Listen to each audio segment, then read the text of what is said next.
Welcome to another Word of Torah. Good morning. Good to see all of you guys. It's been a great couple of weeks. Some of you guys have been off for particular holidays and Hanukkah. We had a great Hanukkah here. I hope you had the same. Your anniversary came up during Hanukkah, didn't it? Yeah, we Ah, went, lovely. we, and there because we're almost at peace. We're so close to peace. We were Yes. able to go to the north, which has just not been possible for Right. a year. So we managed to go up to the north and have some, have some time in So the countryside. anybody want to know what it means when you say you go to the north? If you're in Texas, it would be like saying, we're going to the hill country. Or if Right. you're in New York State, we're going to the Catskills, whatever. Yeah. The Yeah. North always seems to be a little bit better place to go, but it's not someplace you'd necessarily live in the wintertime. So, good way to Yeah. explain. That's the thing. The scale is so much smaller here that going to the north is like going like an hour and a half up the road. But we couldn't do that for a year because But because the but rockets. here's the thing. The interesting thing, the weather difference between two Oh, hours or 3 hours crazy. is insane. We don't Yeah. really have that here in the States. And I would Yeah. well, the UK and England, like I was surprised that Ireland doesn't get a lot of snow, and they're getting snow. No, it's because Yeah, it's I was because surprised. yeah, it's because it's constant rain in Ireland. Yeah. Because everything comes off the Atlantic, hits Ireland before it hits England, so they take about 70% of the rain, and then Right. we So it get is what's left. true. Irish people have webbed feet. Just want to let everyone know. Yeah, absolutely, absolutely. Even the Well, let's get cows. rolling into this class. Don't forget a couple of little admin notes. You're watching this for the first time, please. This is a later episode at 37, I think, something like that. And if you go back and start from the beginning, you'll actually follow through Genesis from the very first word to this point here. Second thing, please subscribe. Appreciate it. It would mean so Bing. much for you to subscribe to the channel. And Moshe has his own YouTube channel. It's youtube.com/Word of Torah. So don't forget to go to it and visit. We appreciate it. Let us know your comments. We really appreciate it as well. So, what chapter, what verse are we in today? We are in chapter 7, verse 1, and we're right into Noah's story. As a vast majority of the people in NETIV are Noahide. So Right. this is Right. really important stuff. One of my This is favorites. yeah. Let me just share the old screen there so you can see. Here we are, 7:1, and let me just make this full screen as well. So, V'yomer Adonai leNoach. God is speaking to Noach. Just as we're passing, we have this word V'yomer. Amar means to speak. Yomer means he will say. And V'yomer flips the tense, so it says he said. And then we get who said, which is this special name of God that we don't say, the Yod, the Hey, and also the Vav and the Hey.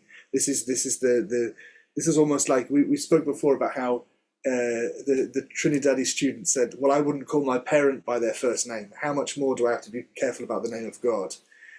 But so instead we say Adonai, which means my Lord, my Master, as a placeholder.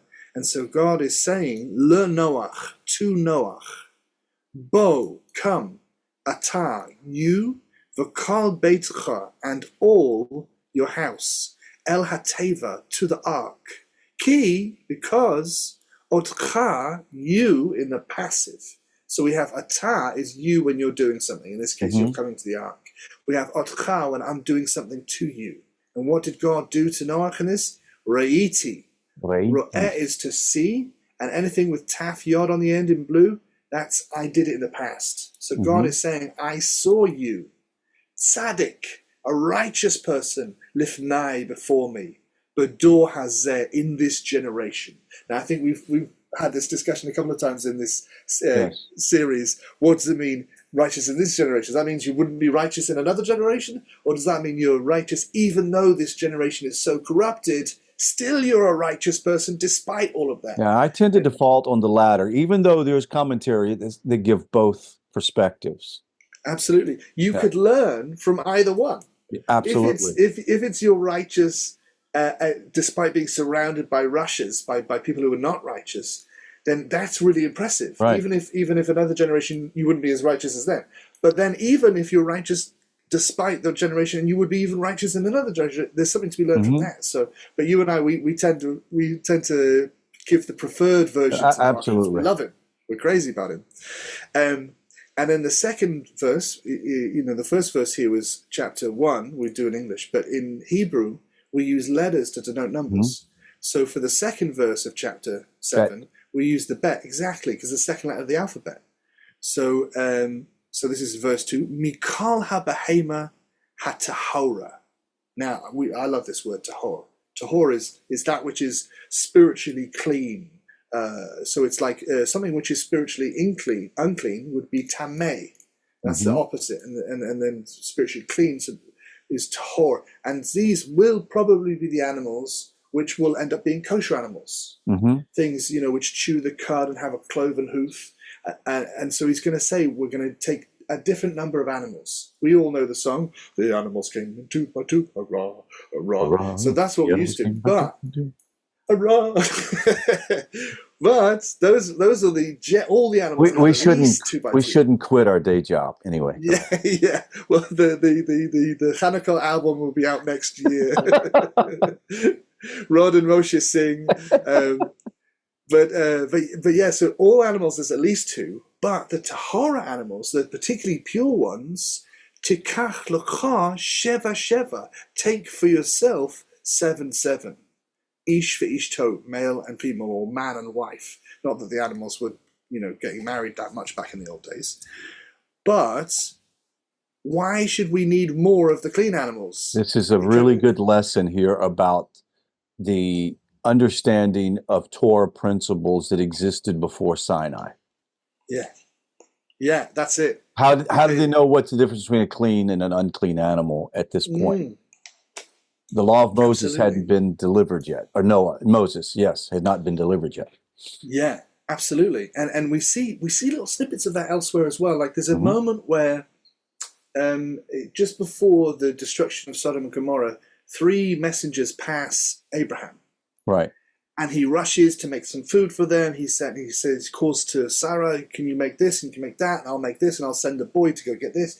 But he serves them beef and buttery cakes.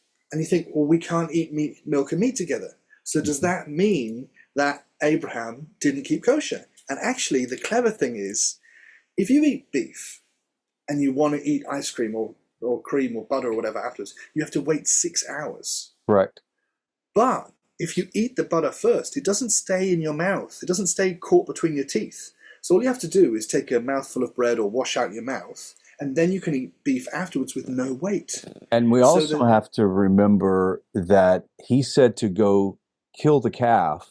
Yes. It takes time. If you've ever processed an animal, it takes time. So you eat the bread and butter before, by the time it's served. Perfect. Yeah. Do you know there's a little bit of a study that says that what they ate was probably beef tongue. And I went to a house of a wonderful tzaddik, a Frenchman who was living in Manchester. Which I've never had. I've never had beef tongue. No, yeah, that's it. I'd never had it before. I'd been vegetarian for 22 years and very recently stopped being vegetarian. And this guy, well, there's hope for you now. Beef tongue.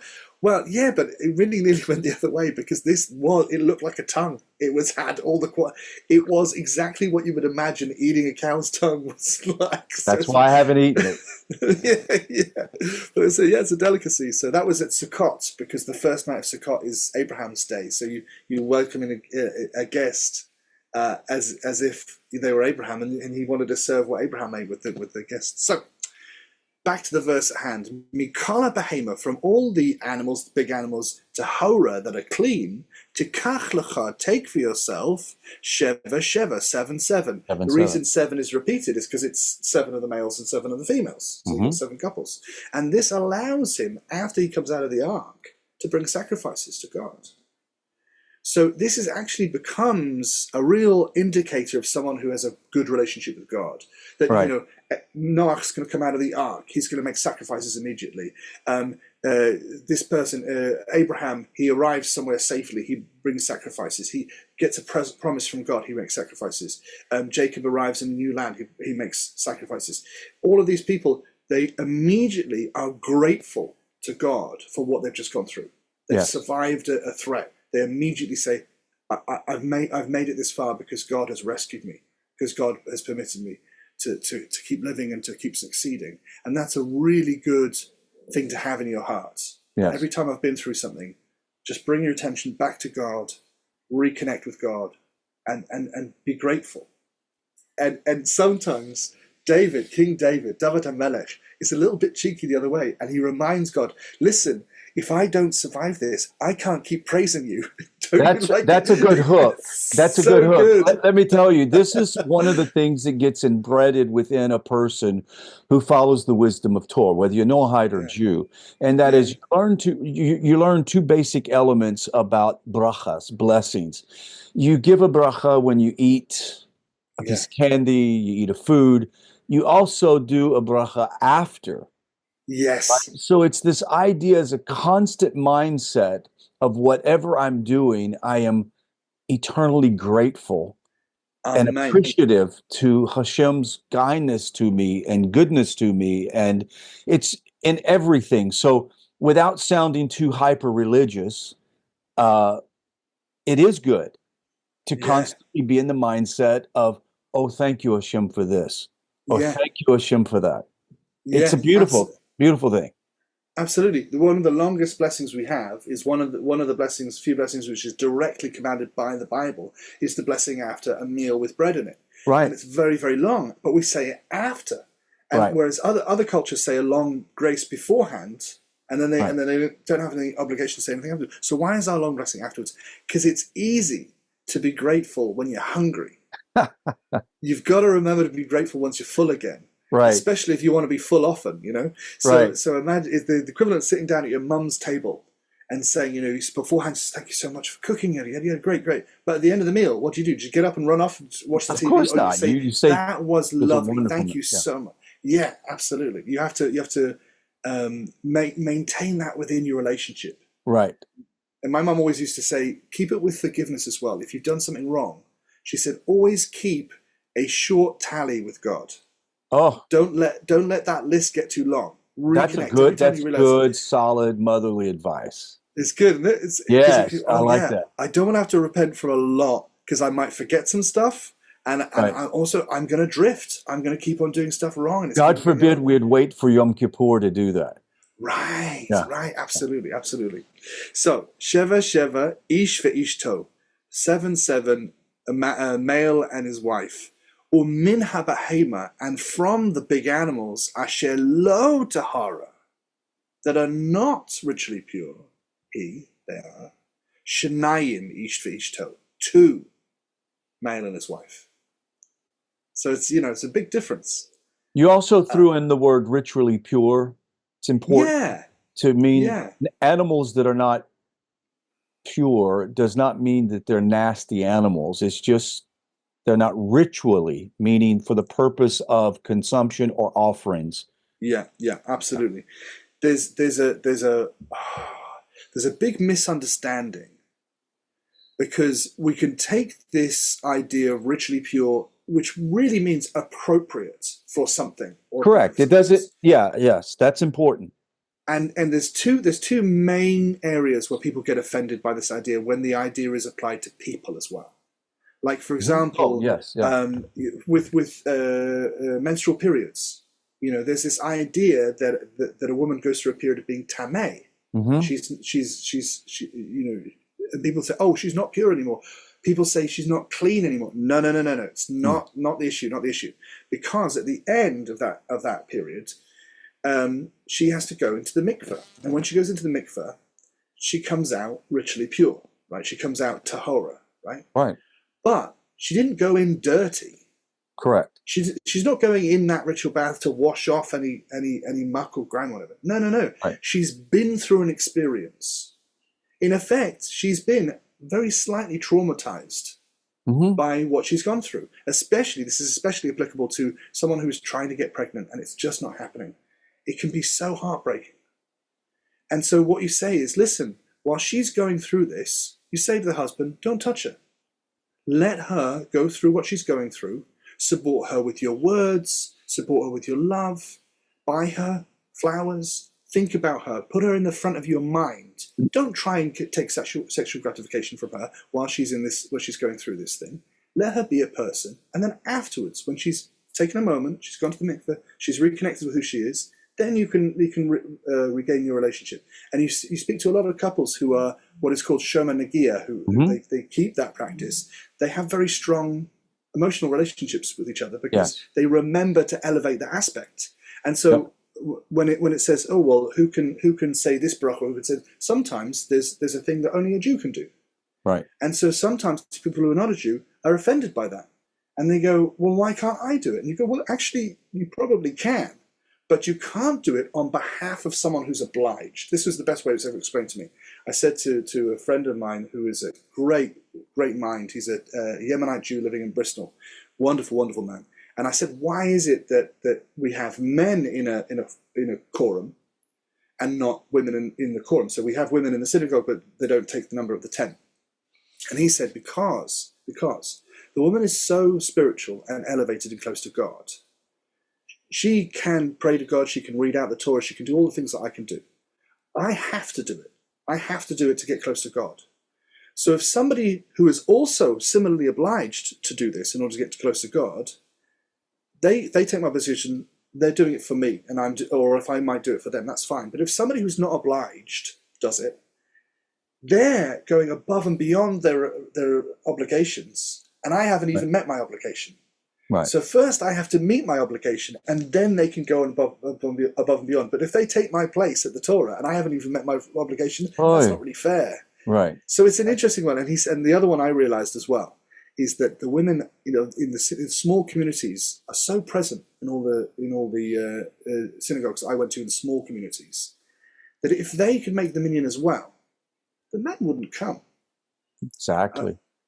I realized that everything. That's a good point. I never really even thought about that. That's a fantastic point. It's not that the men are bad or anything. No. It's just that this is the only thing that only a man can do. Who can bear a Jewish child? Only a Jewish woman.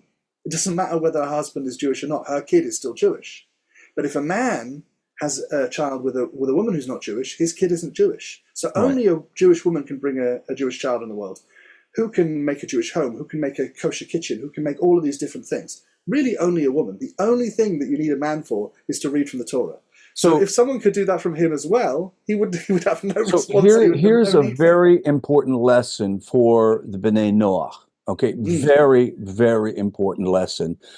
I try to bring this down as often as I can to get people to understand, because many people leaving Christianity feel like that, or have been told most of their life, that they are the Jewish replacement.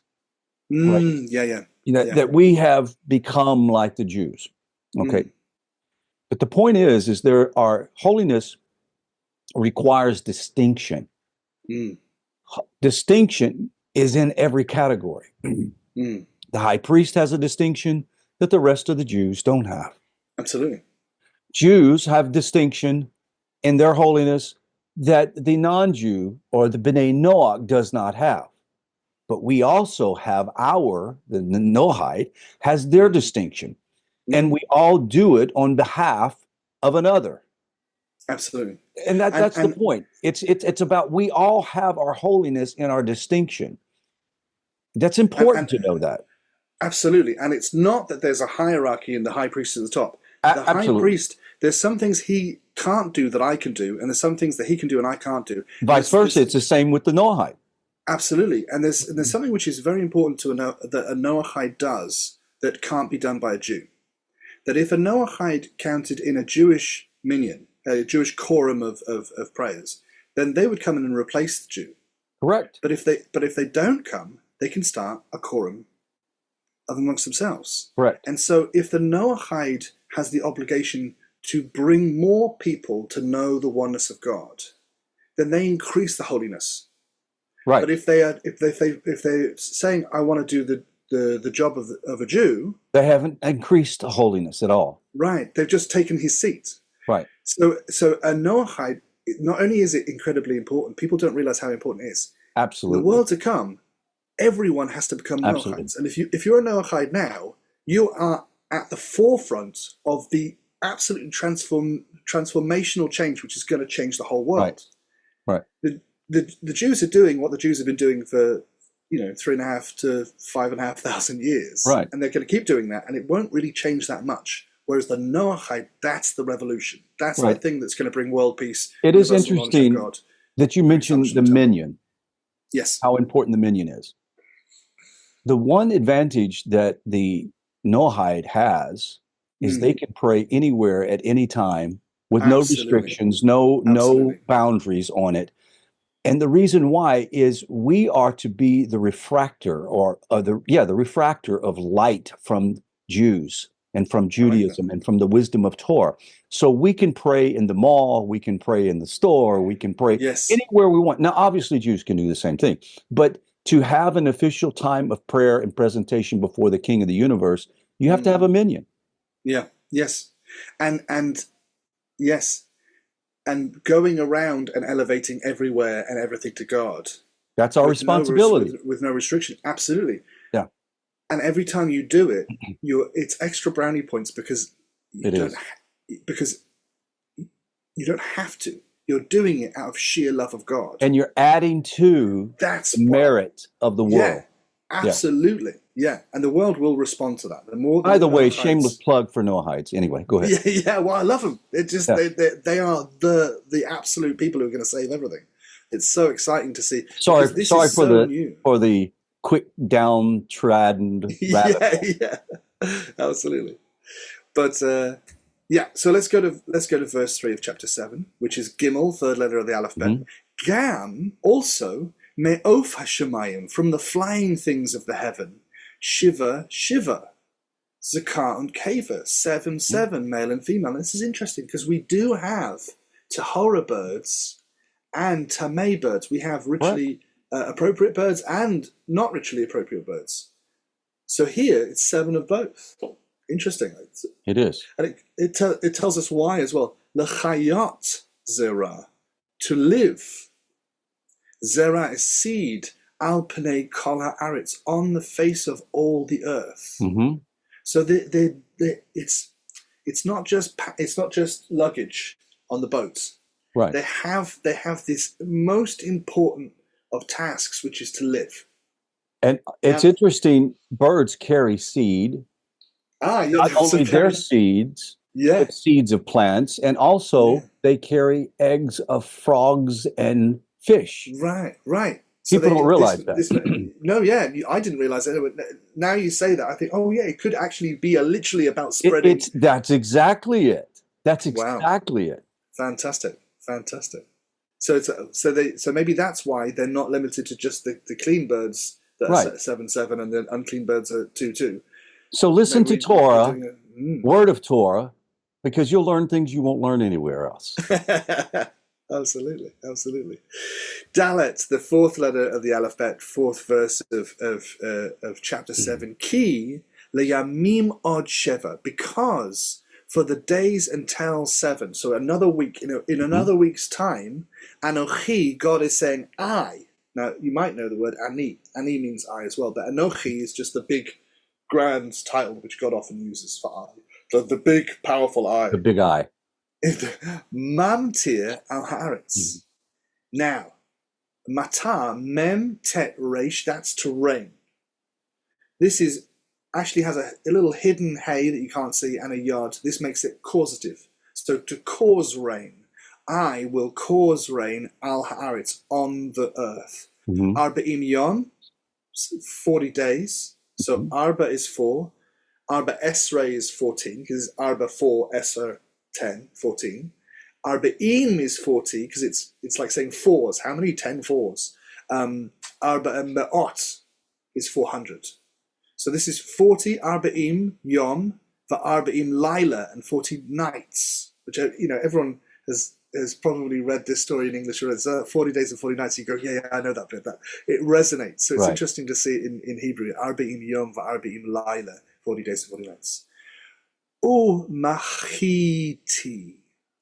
Machiti et kol haikum asher asiti. This is really kind of tricky stuff. Mm-hmm. Because this is what God is saying, that with this flood of 40 days and 40 nights, he's going to machit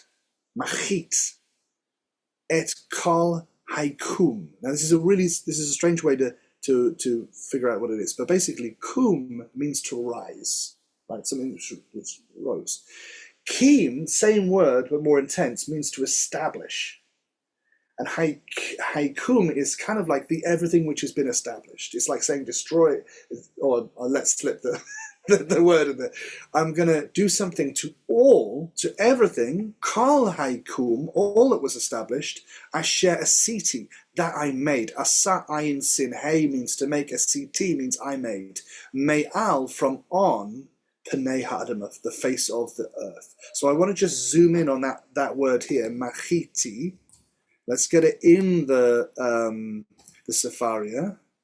Sefaria's Parsha Study Companion. Oh, I'll have to check To that help, out later. while you're looking for that, to help a person understand deeply, if you like to cook, you cook, and often you do reductions of ingredients, and you combine them to sweeten or to savor, to make the dish more savory.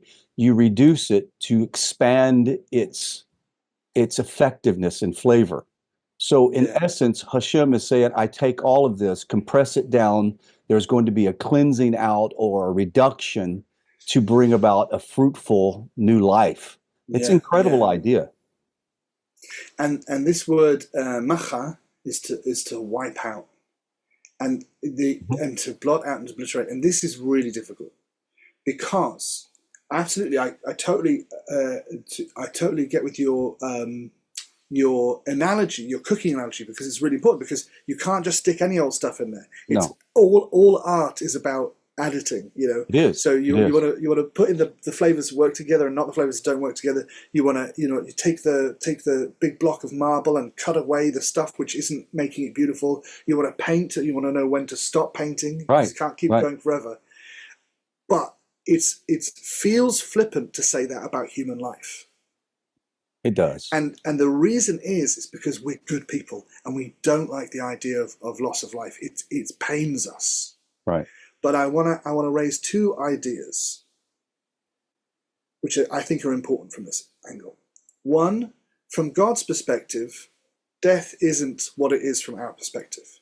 Correct. This is why it's very different for if it's uncomfortable, but if God kills and if we kill, it's not the same. Because say, chas v'sholem, if I were to kill, from my perspective, I've destroyed someone, and they're gone, and I don't know what happens on the other side. So I've done it blindly, with no care, with no ability to protect them, with no ability to make it fair, anything like that. This is why people can't ever kill. Right. If God didn't kill, then the world wouldn't work. There has to be life and death, and so leave it in charge of the person who actually understands life and death in a way that we have no idea. Absolutely. The other thing well stated. Kindness is kindness. Strength is strength. We have chesed and gevura, two opposite, kindness and strength. You need both. And this is very uncomfortable, especially for people who just want to love. You should just love. You should never kill. But from God's perspective, sometimes chesed, kindness, in the wrong context can be cruel. That is to say, if you have someone who keeps killing, it's not just the right thing to do to just keep forgiving, especially if they're not sorry. Right. If they show no remorse, you can't just say, well, I just want him to live a happy life. He should go out and live his life. He keeps on showing you every time he goes outside, he kills. So you can't let him keep going outside. Right. So sometimes we put them in prison, or sometimes we take away some of their rights. Right. Sometimes, somebody wages war. And you could say, well, I'm all about peace and love, so I'm not going to go to war back with this person who's going to war with me. Sometimes you've got to go to war. Right. And it's not the ideal. We never want to do it. We never want to kill. We never want to go to war. We never want to do these bad things. Sometimes it's necessary. And look, humanity has learned this many, many lifetimes ago. Yeah. That you had to call herds. Yeah. And to as stop much a as disease from spreading. Well, not only that, but land management and animal. That there are certain animals that need to be culled in such a way for proper breeding. There's a whole lot of interesting facts that go behind our management. God gave us the responsibility to manage wildlife, to make sure that it's taken care of, and to have an overabundance of certain types of animals, and without culling that could really offset the eco balance within a herd or animals. Yeah, and people are not animal. They're not animals in the way that animals are. No. But if there was a time, which is what the Noach is describing here, where people were spreading violence, you have to stop. You have to stop. There was so much evil and so much cruelty. It said rach ra kol hayom. They were conceiving of only evil all the day, and so God had to say, "That's it. I'm not allowing this to continue anymore." And if He did, we would still be living in that cruelty. So sometimes God has to say no more. Right. And so, unfortunately, sometimes. So one more example, just to really overdo it. Sometimes people are delusional. Sometimes people have problems with their understanding of reality. For example, an anorexic person, they perceive themselves unrealistically as ugly when they're not ugly. They're a beautiful human being in the image of God, but there's something's become twisted in their mind that they keep on looking at themselves in negative ways. And it's not about fat. No, it can be all kinds of things. Yeah. Right. But they believe that the way to be beautiful is to change their body. It would not be kind to agree with them. Right. So sometimes you have to say the kind thing to do is to disagree with you and say, you need help. I see your ribs. I see your ribs and your spine. You're in don't danger. Don't do this anymore. Yeah. The solution is to try and find out why you're so unhappy with yourself, not to change your body to match. That's good. And there's a lot of that going on in the world at the moment, where we're forgetting to be the kind person and say, no, what you're suggesting to do to yourself is bad. That's you're going to hurt yourself. We need to show you that you're lovable as you are, that you don't need to change your body or some extreme thing. We love you. That's what we need to say when things get very extreme. But brilliant. Well stated. So that was a heavy tangent, but that's what the Torah does. You get these tiny little sentences, and it spills out into all this stuff. It's just packed, This is called the wisdom. Yeah. So, just to close this down, I think this is the right time. Am I? Yes, you're spot on. I'm trying to get better at time management. Good. You're doing good. Without a clock, you're doing very well. Right on. So machiti would be to wipe out, to destroy. Kol, all the thing which has been established, asher asiti, that I made from on the face of the earth, from me'al panei ha'adamah. So this is a very heavy idea that God, who we class as love, compassion, kindness, to see something which is so painful, it almost feels like it's counter to what we know about God. But actually, just like sometimes a kid looks at their parent and says, I don't like this thing that you're doing. Then sometimes the parent says, you don't fully understand it. Right. But the world of the parent is so much more complicated than the world of the child. Tell me about it. Yes. The child only wants to eat sweets because they make me feel good, or they only want to watch TV because it makes me feel good. They only want to do these things which make me feel good. And actually, sometimes the parent has to do the very uncomfortable, very cruel thing of going, I'm going to cut this off now because you think it's good for you, but it's not. It's doing harm. Vaya'as Noach. And Noach did, asa is to do, kachal, like all, asher tziviu, like all, they were commanded. Notice not he was commanded, but they were commanded. Adonai, that God commanded. So we've had a discussion before about what's the difference between Noach and Abraham. Noach, this is the difference. Noach did exactly what he was told, even when it was difficult, even when it was cruel. Which is noble. Absolutely. It's very holy. There's a different kind of holiness which we get from Abraham, which was pushing back. Because as we were all uncomfortable with this idea, if we're not all uncomfortable with this idea of this mass death on the earth, there's something wrong with us. Whereas Abraham, when he's faced with just the death of Sodom and Gomorrah, he pushes back and says, what if there's a holy person? What if there's 100 holy people, 50 holy people, 40 holy? And to do it respectfully, recognizing that God knows best. He says, I know you know best, but is there any way, please, can we save someone? Beautiful. That's who we want to be the head of that nation, is the person who not only obeys God, but also pushes back just in that hope of saving somebody. We should always have that hope. We should always have that hope of redemption for somebody. Absolutely. We have a thing in our house. My wife keeps a bag of sweets in the cabinet, right? Lovely. The grandchildren, the first thing they do when they come into the house is go straight into the cupboard, pull out the candy, and they eat. Yeah. And I'm the regulator in the house. And so I'm constantly saying, 5 pieces of candy, that's enough. And my wife's like, well, that's the reason why I have it there, for them to enjoy it. I'm like, But the point is you have to regulate on your children sometimes, or grandchildren, because they would eat themselves into diabetes. If you let them, right? And between the two of you, between you and your wife, you have the balance. You have the person pushing the judgment and the chesed together, right? Yeah, absolutely. Well, this has been a great class. Go ahead.